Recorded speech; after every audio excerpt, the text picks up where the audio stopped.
Доброе понедельничное утро, зрители Stop Game. В эфире Инфакт.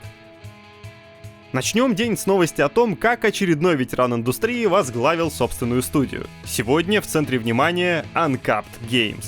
В Uncapped работают мастодонты жанра РТС. Они трудились над Warcraft 3, StarCraft 2, Warhammer 40 000 Dawn of War, Homeworld Deserts of Karak и другими РТС, а лидер студии Дэвид Ким, ранее ведущий дизайнер мультиплеера StarCraft 2. Команда работает над своей игрой уже 3 года, хотя некоторые идеи для нее появились еще раньше. Проект пока не анонсирован официально, но подготовка к премьере на Summer Game Fest идет полным ходом. Накануне документалисты из NoClip выпустили ленту о том, как работает Uncapped Games. Игру студии там не показывали, но обозначили ряд мыслей, с которыми авторы подходят к производству. Если вкратце, то Дэвид Ким посетовал на стагнацию жанра стратегии в реальном времени, на то, что управление в таких играх требует слишком много микроконтроля, и на то, что в начале матча в РТС редко происходит что-то интересное. Игроки просто отстраивают свои базы ровно таким же образом, каким делали это несколько сотен раз до этого в других матчах. Что касается геймплея, то игра от Uncapped близка к классическим стратегиям Blizzard. Только мультиплеер постараются сделать более дружелюбным и снизят требования к микроконтролю относительно игр Метелицы. Но исключительно для новичков. На киберспортивном уровне микроконтроль все еще должен играть очень важную роль. Китайская More Fun Studios, являющаяся подразделением Tencent, вовсю пилит клон Escape from Tarkov под названием Arena Breakout Infinite. Это экстракшн-шутер, который тоже напирает на бескомпромиссное погружение и грозится создать самый хардкорный милитари геймплей на компьютерах. А уже скоро в игре проведут закрытое бета-тестирование, что обещают реализовать в Арене. Честное сообщество с духом соревнования, мир с передовой детализацией, от освещения в реальном времени до очень богатого звука, широкий выбор вооружения, тактические перестрелки, где важна каждая пуля, а еще обещают плотную работу с сообществом, включая античит, систему жалоб и другие инструменты для получения отзывов от игроков, а также регулярные обновления. И вот в эти все абстрактные обещания, хоть и со скрипом, но можно поверить. Особенно если знать, что Infinite — это не игра от разработчиков без опыта, а то ли новая часть, то ли просто прокачанный ПК-порт игры Arena Breakout, которая в прошлом году дебютировала на мобильных устройствах.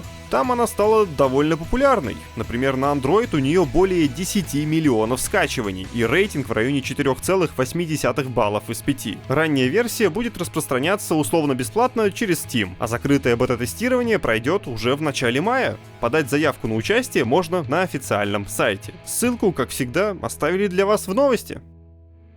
Ролевой боевик No Rest for the Wicked уже вышел в раннем доступе Steam. Правда, успешным его назвать трудно. Пользовательский рейтинг замер на отметке в 58% положительных отзывов. Люди жалуются на состояние игры, мол, разработчики выпустили ее слишком рано даже для раннего доступа. В ней не хватает ряда необходимых функций, вроде кнопки «Выйти на рабочий стол» и опций для переназначения клавиш. Также пользователям не понравилось, что персонажу нужно обязательно прямо смотреть на объект, будь то NPC или лестница, чтобы с ним взаимодействовать. Прошлись рецензенты и по неудобной камере, малому объему инвентаря, странным хитбоксам, низкой читабельности окружения, а также по системе прочности, которая, как говорят, является лишь болью для игроков и совсем не способствует веселью. Разумеется, что и без проблем с производительностью не обошлось. Вылеты, заикания и просадки фреймрейта присутствуют даже на мощных системах. Кому-то, правда, повезло и игра пошла нормально, но имейте в виду, что никаких гарантий стабильной работы пока дать никто не может.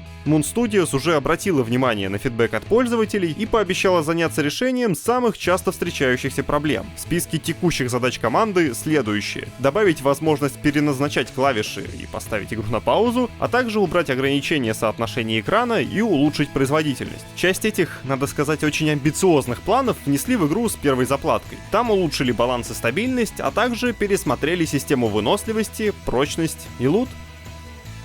Накануне Team Fortress 2 получила свежий патч. Новость начинается так, будто 2007 все-таки кто-то вернул. В патчноуте всего 4 строки изменений, но этого хватает, чтобы назвать апдейт одним из самых важных за последнее время. Теперь игра работает как 64-битное приложение. Кроме перехода на актуальный формат, совместимость игры с Windows и Linux была улучшена по всем фронтам. Теперь игра не должна вылетать или восприниматься как вирус. Раньше она этим грешила. Но что же означает переход на 64 бита для обычных геймеров? А то, что игра теперь эффективнее использует ресурсы современных компьютеров, распознает больше памяти, а также повышает производительность. На сабреддите Team Fortress 2 пишут, что теперь игра действительно выдает больше кадров в секунду и спокойнее реагирует на альт-таб.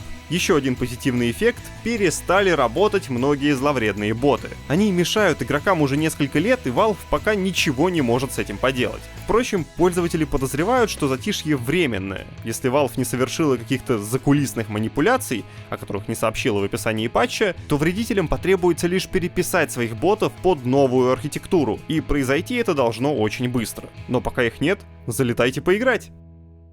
А вы обратили внимание, что Starfield наглухо пропала с новостных радаров? С релиза прошло уже больше полугода, а Bethesda до сих пор не раскрывает ни подробности о первом дополнении, ни дату выхода инструментария для модификаций. Впрочем, Тодд Говард уверяет, что игру не забросили. Он упомянул об этом в интервью с IGN. Сотрудник портала спросил, не собирается ли Bethesda переключиться на разработку Fallout 5 из-за крупного успеха сериала. Считается, что студия займется пятой частью после The Elder Scrolls 6, но вдруг планы изменились. Тодд Говард уточнил, что планы не поменялись, и TED6 все еще в приоритете. Но и над другими играми студия продолжает активно трудиться. Даже Fallout 76 допиливают. А завершил он свой монолог фразой «Мы много работаем и над Starfield. Скоро мы анонсируем для нее очень хорошие обновления. У нас происходит много всего».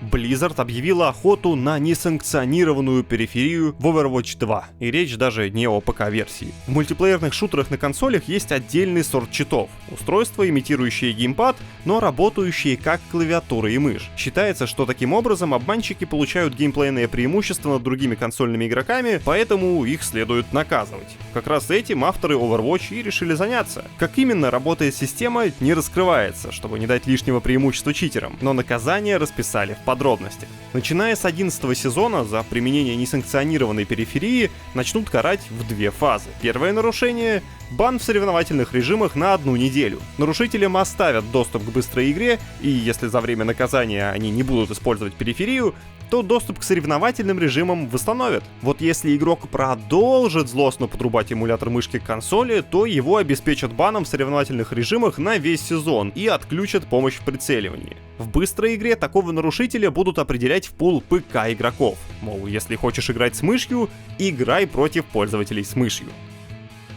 На днях генеральный директор студии Arrowhead Йохан Пайлстед пообщался с фанатами Helldivers 2 и объяснил, зачем его команда внедряет в боевик свежий контент, тогда как имеющийся не отполирован до блеска. Вот что он сказал: «Мы хотим стать лидерами индустрии и корректируем распределение ресурсов между вводом чего-то нового и починкой старого. Легко сказать, просто чините, не добавляйте. Но уровень конкуренции в индустрии вынуждает нас заниматься и тем, и другим, чтобы игра оставалась актуальной.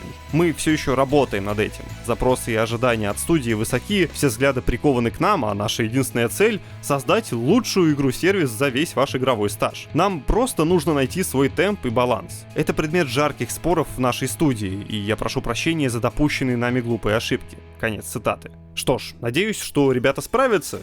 StopGame.ru, кстати, тоже должен быть лидером индустрии, а поэтому мы регулярно поставляем на сайт крутые материалы. Алексей Лихачев рассказал о дополнении к Dead Island 2. Катерина Краснопольская разобрала сериал Fallout, а еще вышел Refund, его тоже посмотрите. Хорошего вам понедельника, пока!